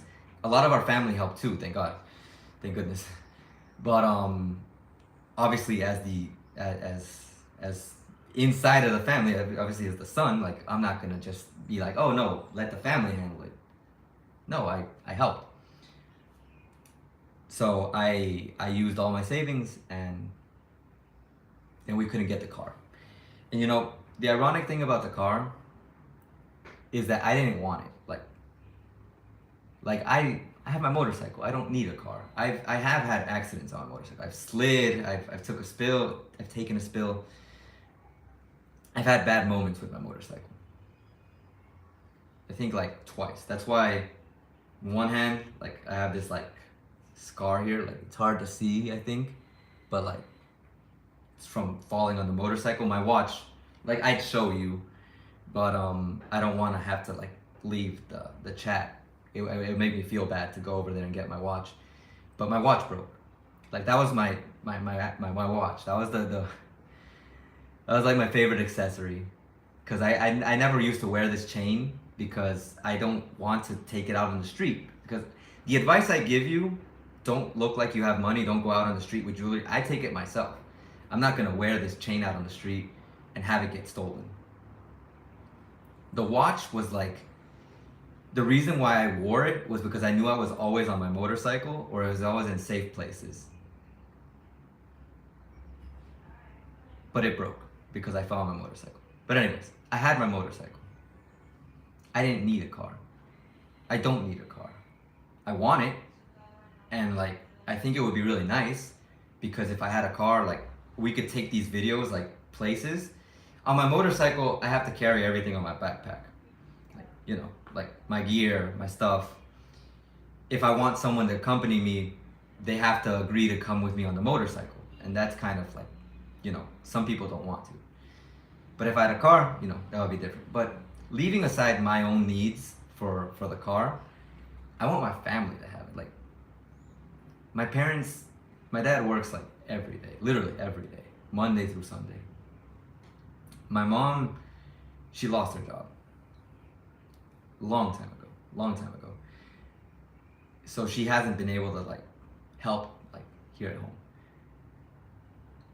But she did recently do this like makeup course, like this thing for like to learn how to do makeup and like hairstyling and stuff like that, so she can start a business too. I'm really proud of her. I'm happy. I helped out there too because my dad was like, the situation is tough, and like I helped out with that. Not as much as I wish I could, but But like my dad handles like the majority of things here. Like he never has free time. He has to go walking from place to place because he doesn't ride the motorcycle. Like he can borrow it if he wants. I don't have a problem with that. But he doesn't like riding motorcycles. He had apparently a bad accident when he was a kid, so he wants no part of the motorcycle thing. But like, if my parents had a car, I feel like they could at least go places without having to worry about grabbing a taxi or without having to walk, because those are expenses. Like, we talk about how cheap taxis are. Like, cheap taxis are $2, $2.50, $3 in a bad case. Like, expensive taxi, very long distance. But that adds up. Like, if my dad took a taxi every time he went out, we'd have nothing. Like we that would be a heavy expense because he has to go out a lot to do the things that he has to do. I really wish my parents had a car. Like, that's what I want to buy for them. Like, I want to get them a car so they can just say one weekend, hey, we're going to the beach. And I'm like, bye, have fun. Or if they want to take us with them, then cool. But bye, have fun. Like, enjoy yourselves because they deserve it. Like, and it was upsetting that that we couldn't buy that car, to be honest. Like, that I couldn't get it for them, at least. I had no problem torturing myself to work and not have a salary, because if I would have bought the car financed, I would have had to pay for the car every month, of course. That would have been my payment. And I think maybe my brother with a job, he would have helped. But now it's just not possible. I'm not earning nearly enough. I only work one job and minimum wage is about as much as I earn. I plan to travel to Ecuador next 2 years. I have a friend there, but she said it's getting too dangerous lately and she is worried about my visit. I'm from Poland in Europe. Hello, I hope Poland is looking good. See, I don't want to pronounce your name wrong, so can I call you Pete? I always liked Latin America, so I wanted to visit, especially Ecuador, since I have. Yeah, I mean, that's really cool. I actually have a friend in Germany. I have 2 friends in Germany. I want to visit them, but I don't have the funds. I don't have the funds to go there. But what your friend says about the danger, I always, and this is what I really don't like about talking about the dangers, because I feel like no one believes me. I talk about this, like in my videos, you guys, you hear me, like I say, oh hey, it's dangerous. Something bad might happen. People are getting robbed. Today, I wish I would have brought that newspaper. Today, in the newspaper, it says a couple was shot to death. Why are people getting shot to death? Why do people have guns? I don't know. It makes no sense. Like, I don't get what's happening. Like, they say it's because these are killers. They're assassins. I guess you would call them that, because they call them sicarios. And they call the crime when someone like that kills you un sicariato or something like that. And apparently they're targeted because they did something that makes them get targeted. But there have been cases of people who did not need to get targeted getting targeted by these people by accident. So someone loses their life because they were confused for someone else. Nah, that's not fair, man. That's neither fair nor cool. Like, it makes me sad because no one deserves for things like that to happen to them. Like, I mean, you come here to have fun. Like, people who come to Ecuador, I think they come to have fun. They come to have a good time. And there are people getting robbed and killed over here. Like, I don't like that. And this can happen anywhere. Like, I have to be very transparent and clear. Ecuador's not the worst place in the world. Ecuador's not the best place in the world. No place is the best or the worst place in the world. Except Finland. I've heard Finland is great. I don't know. But like, I have to tell you the reality that we live through. Like, I have to tell you what happens. If you want, like, for everyone who watches my videos, I can tell you the good things. Like, omit all of the bad. Just tell you the good things. But would that be fair to you? That would be like me lying to you. Like me telling you nothing bad is happening over here. Yeah, I just saw the newspaper, 2 people died, but no, Ecuador's, like, nothing's happening here. But that would be lying. That would not feel right to me. Like, I can't just tell you the good things and omit the bad things. I can make videos specifying the good things. I can make videos specifying the bad things. I can make videos talking about the food. Food is amazing. You're gonna come here, like I don't know if you're still here, P. I want to say your name is Paul. I don't know. I don't want to pronounce it wrong. So P. Like, you can come here, eat the food. In Savoyal, you gotta eat it. Bolon, panamidon, tonga, chifle, pavo. All right, pavo. Try all the foods. I'm pretty sure your friend is gonna drag you straight to all the food places. I really hope that your friend will. And I can tell you the food, I can tell you good places to go. Yapingacho, yeah, someone told me about that recently. Yapingacho is apparently, I haven't tried it. I have to try it. I'm falling behind. But like, they're gonna tell you, eat all these foods. I can tell you good places to go. Los Frailes, beautiful beach. From what I've seen, Cuenca, beautiful city. Loja, also amazing city. The mitad del mundo, the middle of the world, if you will. And Fluffy, send me an email, let me know. A lot of places, like, I can tell you that. But if I don't tell you the bad things too, and if your friend doesn't tell you the bad things, your friend is gonna be like, you know, oh, she's in Puerto Viejo, that's really cool. I might know her. Everyone in Puerto Viejo almost knows each other. But it's great. Definitely come down here. Definitely, like, see, the thing about here, Puerto Viejo, and that's why I feel like it's like everywhere in the world. Like, I can't just say Puerto Viejo. I can't just say Quito, Guayaquil. You'll have really good days. Like, I can go out right now. I can walk like 3 blocks. Go buy myself a bag of chifle or something. Come back, nothing happened. It could be a really good day for me. The street where I live by is supposedly not dangerous. Yet, bad things have happened here before too. But anyways, I can walk there. Everything's perfect. Yeah. Tomorrow, I can go do the same thing. And like, I don't even make it 3 blocks. Like, I make it 2 blocks and I get robbed. That can happen. But I feel like saying that also is like the same thing in anywhere in the world. You can go out one day, have a really nice time, and nothing could happen to you. And then another day you can go out, bad things happen. Like I've heard in New York. Like, you could be a victim to shooting. Like people just drive by and like I don't know. I guess you were in the wrong place at the wrong time. I can't guarantee that. I didn't live in New York. I lived in Florida. I lived in Plantation, Florida. But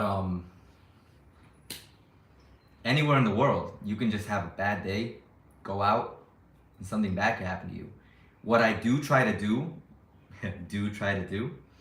when I talk about the bad things, is warn you about the possibility. Because if I never told you, if for anyone who's watching the video, who's here with me, if I never told you, you could get robbed on a bus, what would you do on a bus? You'd probably be on the bus like this, maybe with a camera, maybe you're just like whatever. But that could actually happen. Like you could have that worst moment, and I hate it because on a bus, it shouldn't happen anywhere. But like you're on the bus, like super calm, you're going to a different city. I want to have fun. I want to take pictures, and boom, you're on the bus, and some guys decide, okay, give us your money, stick up. And if it's one guy, you think it's one guy, and then afterwards you find out he has a friend in the back. That if you try to fight back or escape, the friend is gonna do something to you. Like really? I really love this video that I saw, and like I'm not a fan of violence. I don't believe in like having to hurt people for things to get better. Like I know for some people that's like, oh yeah, criminals should be hurt. They should suffer punishments. Like, you know, everyone deal with justice the way that they see fit. But when I saw this video, I was like, Ecuador taking matters into their own hands. There was a day when I saw a video on Facebook. These people were in a bus and they got robbed. Like criminals, they were holding them up and stuff like that. But then the bus stopped because there was a police search in the path of the bus. The criminals freaked out. They sat down, they acted like they were normal passengers. The people on the bus were not having that. Everyone on the bus went at them, started punching them, beating them up, like going to town on these criminals, like taking justice into their own hands. And it was funny. Like they made the video funny on purpose because they even played like party music, like when you're hitting a piñata music. And it was like they took justice into their hands. And there was even like images afterwards of how the criminals were beat up, like from that accident. But that was because they robbed them. Like the criminals on the bus robbed them, so the people, when they had the chance, revenge. Everyone got a hit on that bus. I don't know if anyone was left sitting. Everyone was just pounding on them. It was crazy. Yup, and people live there like everywhere else, and we need to go forward. I also have been robbed in yeah. Night I came to start alone. Commit. Yeah. So would you say that in Poland, Pavel? Would you say that in Poland the countryside is dangerous, or was it just like bad timing, like a bad moment? Because a lot of people here say that the countryside is I guess it's more peaceful than it is dangerous, because like there's not a lot of people. Your only danger, I think, in the countryside would be if like you're out there by yourself, because obviously when people see you alone, they like to take advantage, and you know. And Andres, relax. I'm not trying to scare you. Everything is fine, at least for now. I'd like to believe that things will stay good. Things could get worse, but you know, Machala, really? Machala is bad right now. There's crimes in Machala because I'm like my cousins are from Machala actually, but I didn't know that things were bad over there. I always hear the main crimes that I hear about here in Ecuador, obviously in Puerto Viejo because I live here, and Guayaquil. Those are the two places that, like, obviously Puerto Viejo because I live here, but Guayaquil is like blown up in crime, and I'm gonna go there next week. No. Hold up. Uh, that's really bad, Andres. I hope that things get better. Really. Um, the thing is, I keep trying to think of a solution. Like, how do we make the country more peaceful? Like, how do we reduce crime? What is the solution? How does one go about reducing crime? I can't come up with a solution, like a surefire solution. The only thing I can think of is if impoverished areas, places where you know are dangerous because there are people who don't have money, they don't have resources, they're not living the best life, I guess. If you find a way to make their situation better, I assume they will have no need to go into criminal acts. They don't need to rob because they're doing well. This is my assumption. I can't be 100% sure that this is how it will play out. But this is what I would hope would happen. So if you fix the situation with an impoverished area, in a place that doesn't have a lot of resources, then in theory, they don't need to rob anymore. So in general, the city would be much safer. But I don't know if that's the solution. You could say that the solution is send everyone to jail or kill the robbers. But if you kill the robbers, the family comes after you. That's the worst part. Like you kill someone who did something bad to you or your family, and their family comes and they get revenge. It's tough. That's why I don't think killing the robbers is the solution. Putting them in jail, maybe. But that's also, once they get out of jail, they go back to what they were doing before. A friend of mine, she told me that she has a family member who was a criminal, and he went to jail, and he threatened her main family in jail. Like, he's like, as soon as I get out, I'm coming after you guys. That's not cool, man. Like, how? Like, how do you even issue those kinds of threats from jail? It's not fair nor nor fair. It's not fair and it's frustrating. I think it was bad timing, but it's our city. My cool city with highest. Tyler, Prague.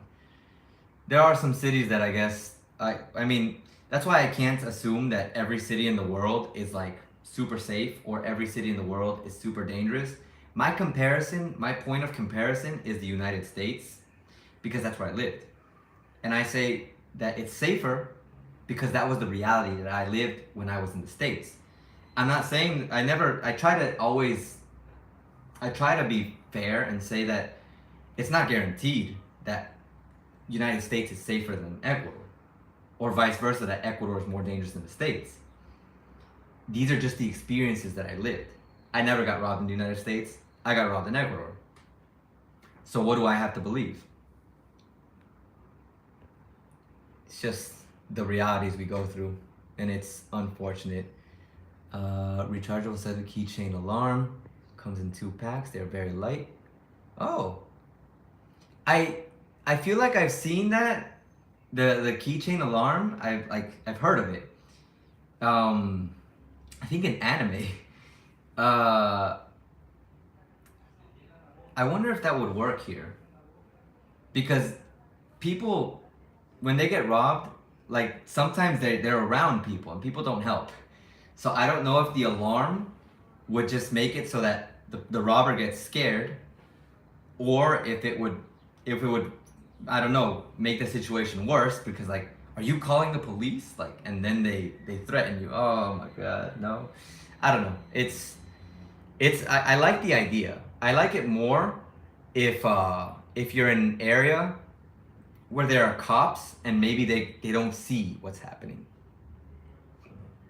Two guys robbed car before and I was on their way nearby, so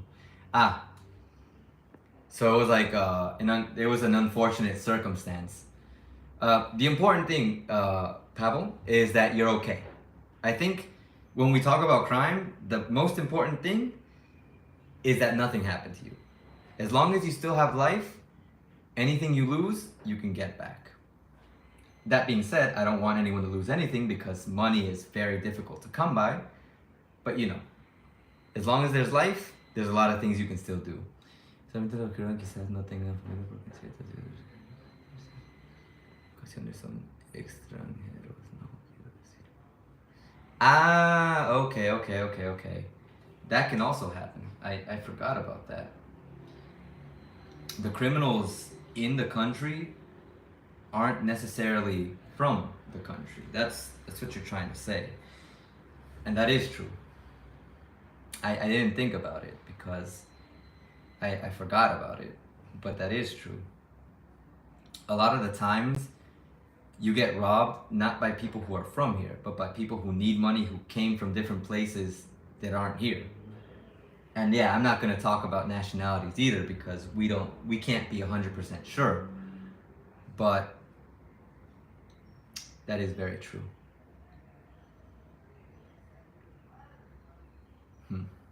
I had forgotten about that. But anyways, I think we've gone very deep into the whole dangerous situation here. Let's just assume that everything is fine. Everything is going to be fine. Let's not just assume it. Let's make things good.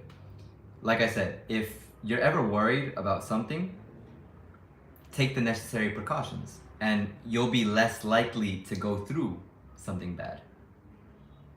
You know, whenever you're careful, things are less likely to happen. When you're careless, then you know, you never know what to expect. What else did I want to say? I don't know if there's any questions you guys have about Ecuador in general or about my life here, because there is something I also wanted to talk about. You know, of someday I want to visit. Oh, there's plenty of time. You got a lot of time. You should definitely come down though. Like whenever you get a chance, if like you have like a vacation or something, like come down. I don't believe if you come for like suppose you come for like a week, I don't think anything bad's gonna happen to you. If you're with a friend who understands the situation about Ecuador, and if you know the language a little bit, and if you take precautions, like bring a bad phone, bring a Nokia, nothing's gonna happen to you. Like I don't think anything's gonna happen to you. You're more likely to have a very pleasant experience than you are to have a bad experience if you come prepared. I'm sure that with everything you've heard, you're very prepared. But you know, I really hope you come down. And if you do, let me know. So maybe you can come on the channel and you can talk about your experience. This was my experience in Ecuador. I think this, I think that. Maybe you come here for a week and then afterwards we record a video and we talk about how things were like for you. If you're down for that. If you come and anytime, you know? I think that would be really fun. But anyways, I don't know if anyone has any questions. I wanna talk about something really quick and then maybe we have some final thoughts. We talk a little bit more and then I think we'll end the stream. I don't know. Anyone have anything to say? No? No thoughts? Anything you want to say to Spider-Man? I also have my motorcycle helmet over here. No? I would really like to ask everyone here on the stream. I was gonna make a video about this, but I think I'm gonna make a community post to be more clear. Wear it. it's more complicated to wear than you would think. Trust me. I'll put it on in a bit maybe. But what I did want to ask everyone, and by the way, hello Mar and Chelis. Uh, the one thing I do wanna ask everyone here, it's nothing related to the channel, nothing related to Ecuador. I mean, it's related in the sense that I can't do it, but it's not related in the sense that that it's not like Ecuador, like solid Ecuador. Anyways, uh, if you have books, and I mean like books that you like to read, like maybe you have a storybook about Sherlock Holmes. I have one over there. Maybe you have a book about Star Wars, something that you really like, a story, War and Peace. I remember that book because that was a complicated book in my time. In my time, when I was in school. If you have any books, and if you can send them to the United States, or if you're in the States, if you can send them to a specific place, I want to ask a favor of everyone, and it's that there's this channel called Jerry Riggs Everything. I would write it in the chat, but I can't write here. I don't know if I can enter the computer and like write it there, if I can enter here and like write it here. I've never tried it before, but basically there's a channel called Jerry Riggs Everything, and he made a video like a little bit over a week ago when I was editing my most recent video. That's why I couldn't do anything. I was like, I'm not gonna make another video right now. He was talking about building a library in Kenya, and he's actually in the process of financing that. He's actually making the library. But the problem is they're making the library, they're also making a water source, but they don't have enough money for books. So Jerry, he asked everyone to donate books, to send them to a specific address in the States. I can't send anything over here. Like I've talked about this in my videos, it's very complicated for things to get sent. Even if I did send something now, I don't know when it would arrive. I would have to wait for someone who's traveling to bring it to the States, to take it to the States, and then from the States, send it over there. If I find someone like that, I'll see if I donate a book for sure. I'm also gonna write my aunt, and I'm probably gonna write my cousin, and maybe my friend who are living in the States, and ask them to donate a book. Like it can be an old book that they really liked, that they want to share with someone in Kenya who deserves to have this opportunity, to have this knowledge. So I ask everyone who's on stream here, if you have the chance, please send a book or books to Kenya, not to Kenya, to a specific address in the United States. I will make a post about this later, so that if you want to send it, I'll link the video that I saw, and you can listen to what Jerry has to say himself. And the link will be there too, and I'll probably leave the link in the post, the address, so that you can send it if you want, if you can. I really want to help. To me, reading has been like, it forms a part of me. I learned English in the States. Like I remember when I was in the States, I improved my English with the dictionary. I almost forgot because it's not even a book, it was the dictionary.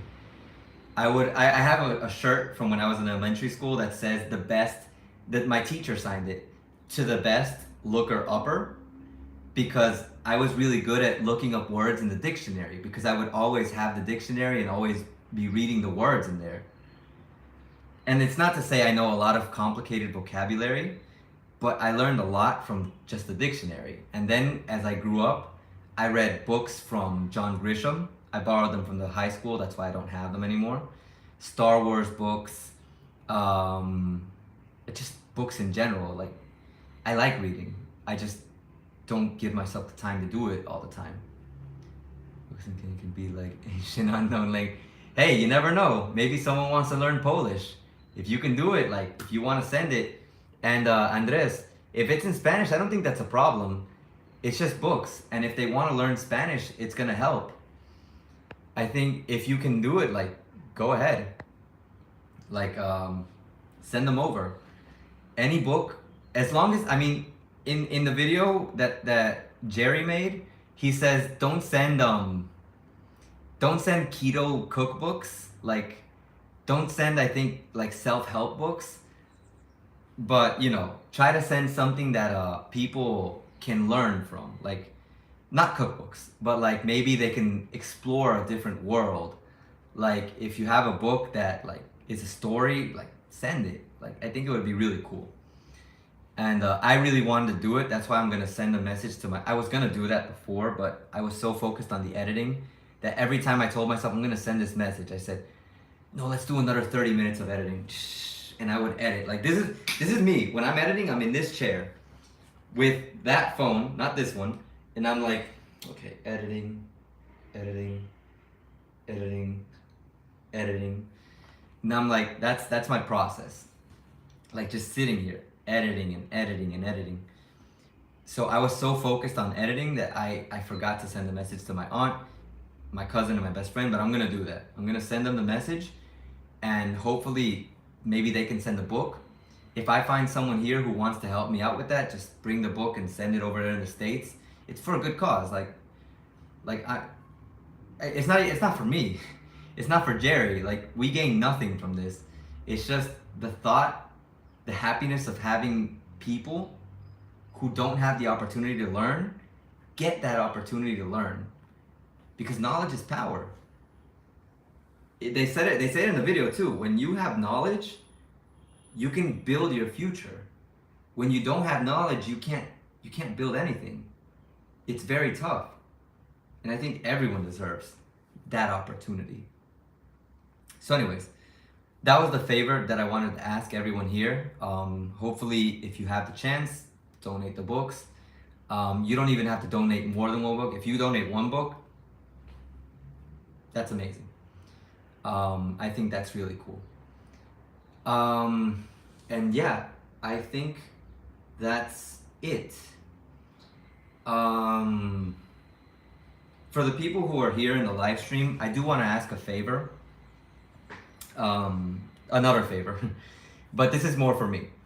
You see, over there, the poster. I don't know if you see the papers that are behind it, but behind the poster, those are papers that I had my friends who visited me, like who have visited me at home. Like I don't have a lot of friends who visit me, so I knew I could do this easily. I had them write down a message for me, and I put it up there on the. I put it there so that it's visible for me whenever I want to like look back and see what they had to say to me at that point in time. Like I can go back and reminisce and just be like, oh, that was really nice of them. Yeah, behind the One Piece poster. You know about One Piece. I love you, man. One Piece is my favorite anime. I have a lot of anime I love, but that's like king. But yeah, behind the One Piece poster, there's these papers that have little messages. Actually, the one that's over here, closer to the air conditioner, which is off, which is why I'm burning right now, is that one is just one paper that my friend who went to the States, she left me a long message, just basically with a quote, and I like it. But it's like she took the whole paper. The other one, 3 friends, they wrote down a message. So far I have 4 different messages. For everyone who's here in the live stream, I would like, if you want, for you to leave a message in the chat. Anything you want to say to me, like anything you want me to, whenever I look at, and it's only gonna work once. Whenever I look back, whenever I open, like I pull out the papers from that poster, I can read it, and that'll be your message to me. I'd love to make it in a more creative way, but this is a fun way for the people who join me. Like you're here with me. You visited my house. In theory, so I would really love to have a message from you to commemorate this day that we had this talk about the event that turned into a talk about the dangers, about the economy, a little bit about different things, even Poland. We talked about a lot of things, even the donation of books. Like, so if you have a message for me, like if there's anything you want to tell me, even if it's just hi, you write hi and say that's my message. I'm gonna write it on a piece of paper, hi, with my terrible handwriting. I'm sorry about that, and I'll put it in the back of that poster. And whenever I want to look back at the people who've been with me throughout this time, I'll look at those papers. I'll look at them, and I'll remember these moments, and be like, oh, we had that conversation. We were able to hang out. So yeah, if you want to leave me a message, now is the time. Tomorrow is too late, obviously. If anything, maybe I'll leave when I make the community post later talking about the books, the donation of books. If you leave me a comment there, I can also leave that comment, and you say, this comment is my message, then I will put it back there. Because you've literally been a part of this experience today with me. You were here in my room. Hello. This is my room. This is my editing chair. Hopefully one day I'll have one that's more comfortable. Yeah, we spent this time together. So if you would like to leave me a message, please do so. I will be waiting for it. I'll wait a little while. We'll leave the live stream on for another 10 minutes for now. If you have any questions or if you're gonna leave me my message, go ahead. But if not, then after 10 minutes, we're good, because I have to, after this, I'm gonna go do some training today. These next 4 weeks, this next month, is gonna be tough. I do my training already in the morning, and now I have to train more because we have a football game. I forgot to tell you about that. We have a football game, friendly match in about 2 weeks, after this week, basically. So on the 9th,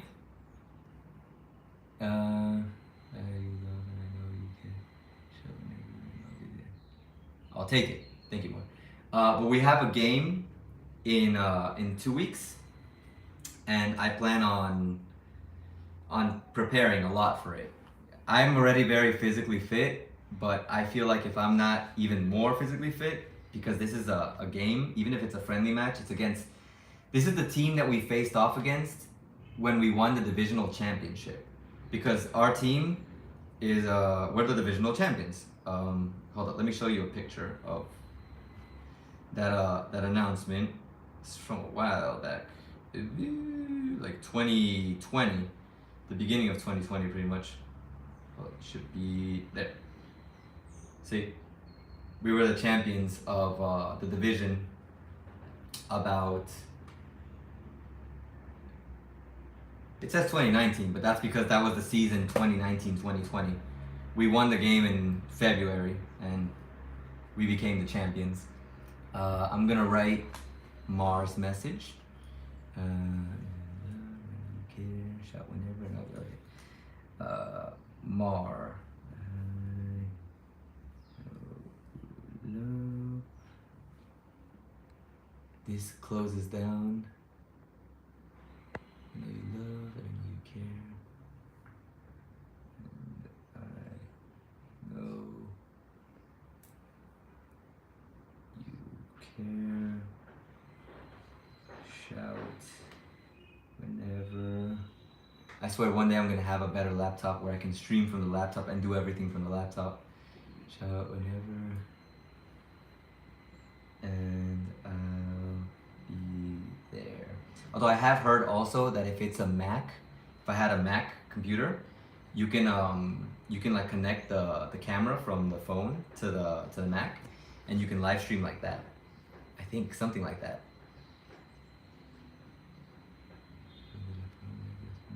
All right, that was good.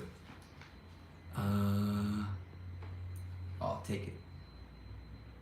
Dios bendiga el Ecuador. Thank you. I think all of Ecuador could use the blessings, to be honest. See.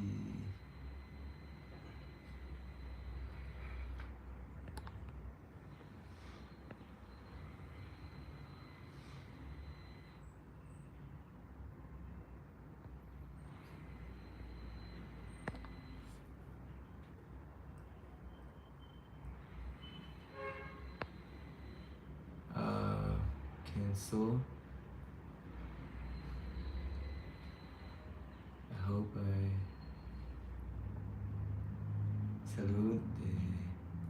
I mean, if I had to say it like in my words, I would be like Salud de Polonia or Saludos. If it depends. If you're saying salud, like health, then you say salud. But if you want to say greetings, it would be saludos. Saludos de Polonia. Que Dios bendiga el Ecuador. Saludos.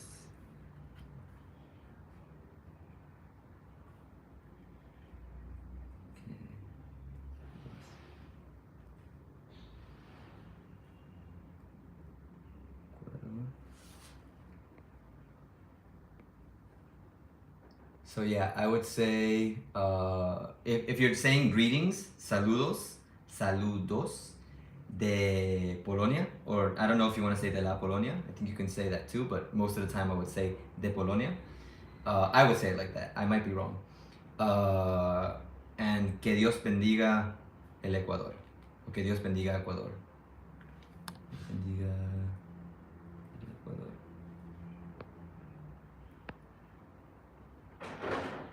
Jonathan, do you know when your next video will be? I think it'll have to be after the event. I've been working on this education video that I have, and it's really tough for me to get the information that I want.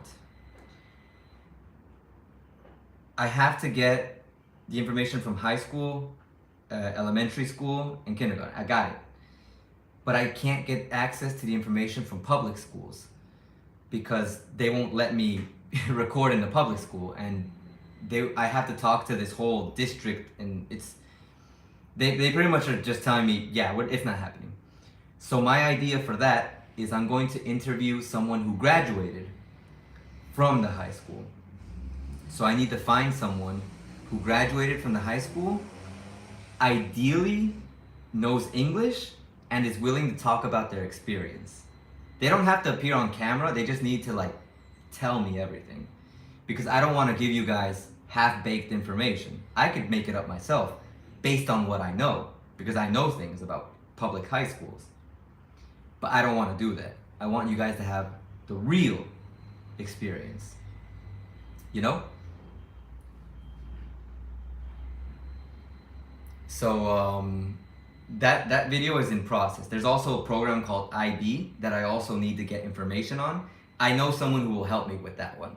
But like I said, I want to have everything. That's my problem when I make videos. I try to accumulate everything to make it as real, as interesting, as perfect as possible. I think I'm a perfectionist.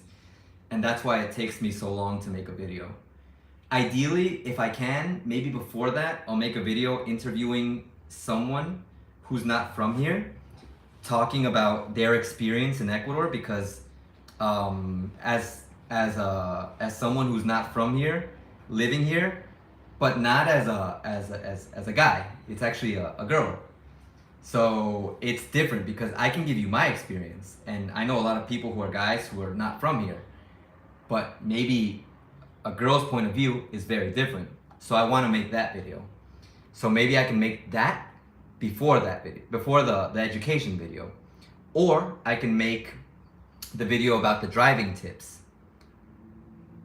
Okay, Marcela, I will write your message. Also, Mar, I have to check out that poem. Salud as health is okay. Okay, so I'm gonna leave saludos de Polonia. Saludos as you write it. Okay. So I'll write both messages. All right, saludos de Polonia, saludos y salud, y Salud de Polonia. So, greetings and health from Polonia. Que Dios bendiga el Ecuador. Perfect. And Marcela. Opportunities don't happen, you create them. I will not forget the smiley face. I love smiley face. Opportunities don't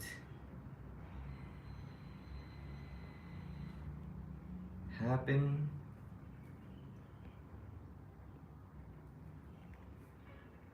You create them. And double smiley face. Don't forget the double smiley face. Okay. Sometimes I can be a dummy, so I might forget, but I won't forget.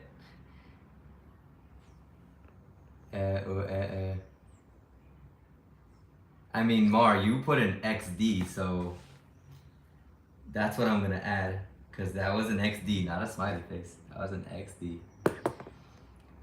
Okay, so I think that's about it. The only other thing I can say is that during the week, if I can, maybe I'll upload a short if I can make something during this week. Because I think since this month there's a whole bunch of Ecuador's, well, Puerto Viejo's festivities.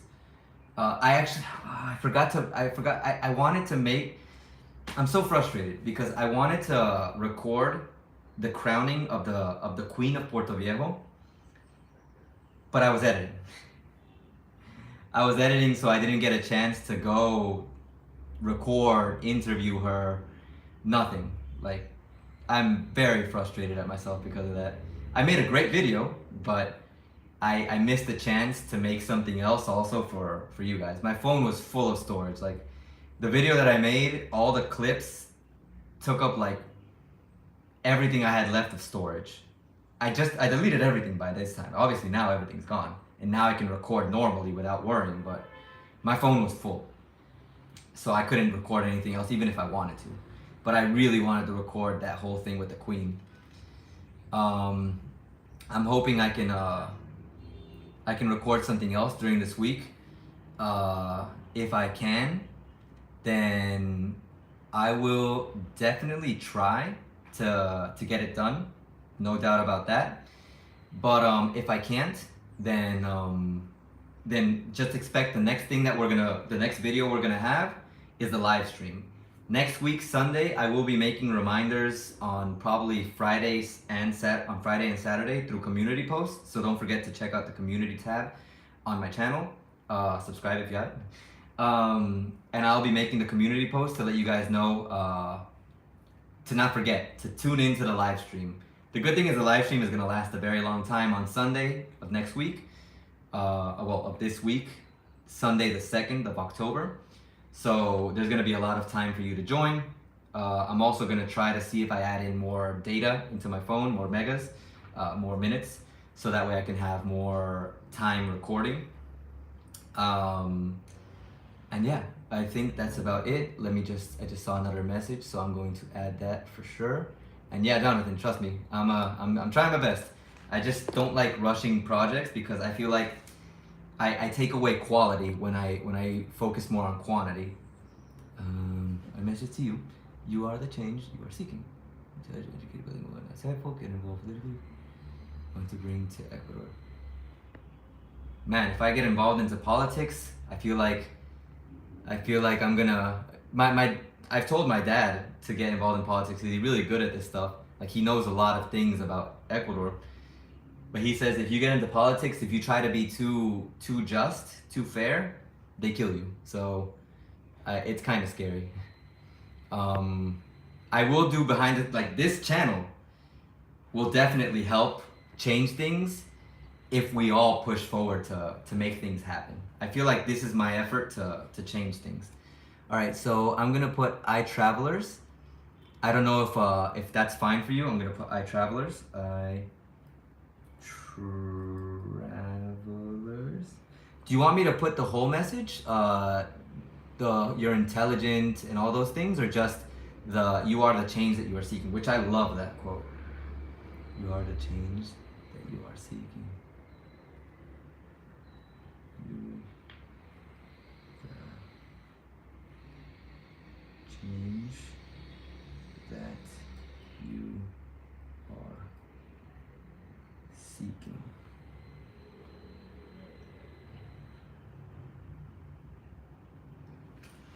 The thing is, Marcela, I can't post about video games on the channel because the channel isn't about video games. We had a time when we had that kind of fun, but if everyone were like, hey, yeah, we want to see video games on your channel, like I would do it.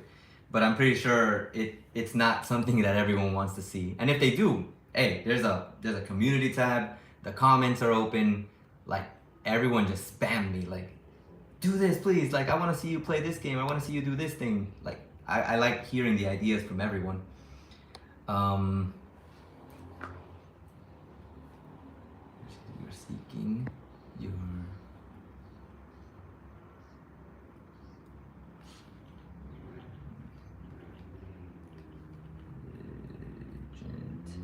By the way, that comment, like another one of the comments that make my day.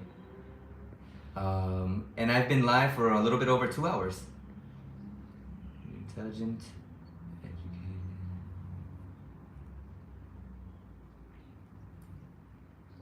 bilingual, and there's one more thing.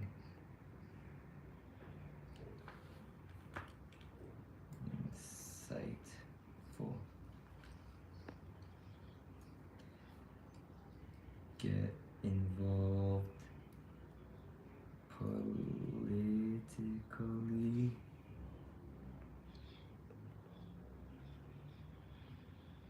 For the change.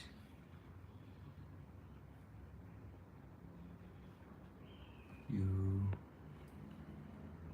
want to bring to Ecuador. Okay, got it. Kill, you mean literally or just Powell, not gonna lie, I think my dad means literally. Because the thing is, like, just to finish on this topic, to end the live stream on this topic, and thank you, iTravelers, I will definitely write that down as is, because that's what you wrote, that's what I'm gonna write.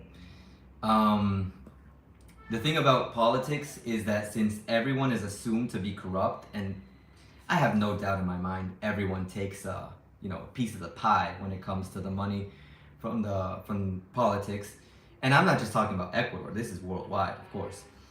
If you're not corrupt, if you don't, like they say here, no cedes, if you don't like give in to the corruption, and like accept some kind of corruption, like, oh hey, this is the company that builds the bridges. You can't hire any other company. You have to hire this one. Even if the other ones are better, this is the one you have to hire. If you don't follow that line of corruption, like, oh, and there's obviously your pay for hiring this company, they'll take you out because they don't want to lose that position of power. Like there's like, I guess you would say there's like predetermined power in the country. Certain places, certain things, they already have like their position. They have their money, they have their connections. So if you start taking those away, they're gonna fight back. It's like if today you were rich, like, oh, I made a lot of money because my family is in power. And tomorrow they're not in power because I don't know, maybe they lost an election. You're gonna want someone in your family in power again. How do you get them back in power? You could do it the right way and like win another competition, another election. Or if this person disappears, then this person gets to go back and this person is gonna help us again. So we're gonna make it happen, even if it's not directly through our means. We have connections with the drug gangs, with the people who smuggle in weapons. I don't know, man. It's this is just me analyzing based on what I was told about corruption, of course, about the whole politics and stuff like that, because they could have a lot more twists and turns to it. But I assume that that's the most likely way because they can't just openly go out and like be like, oh no, let people smoke drugs, let people do these things. No, it's all behind the scenes stuff. I think we will need to balance and accept certain. Yeah, pretty much. That's the way I think that's the way every country works. They find the balance that makes it so that the people who are in power, they don't get killed because they follow a certain set of instructions, and the people who are behind the scenes in power, they still get their benefits and they don't have to take out the people who are doing the right thing in power. The right thing. Because even the right thing has its they say in Spanish mañas, a new word if you didn't know it. Mañas are like these little tricks, these little things that like you normally wouldn't see, like you don't see, but they help things move along, I guess. But yeah, we'll leave the topic of corruption for another day, another video, maybe another live stream. If you guys like live streams like this, obviously let me know in the community tab. We can maybe do more in the future, maybe Q&As, just hang out and talk about stuff. But yeah, please make sure you take care. Don't go out by yourself if if you're in a place where things could happen. If you're here in Ecuador, I hope that you're enjoying yourself. If you're elsewhere in the world, like our friend Pavel, I hope that everything goes well for you and that you hopefully visit Ecuador soon. And as always, like I always say, ace out. We will talk soon.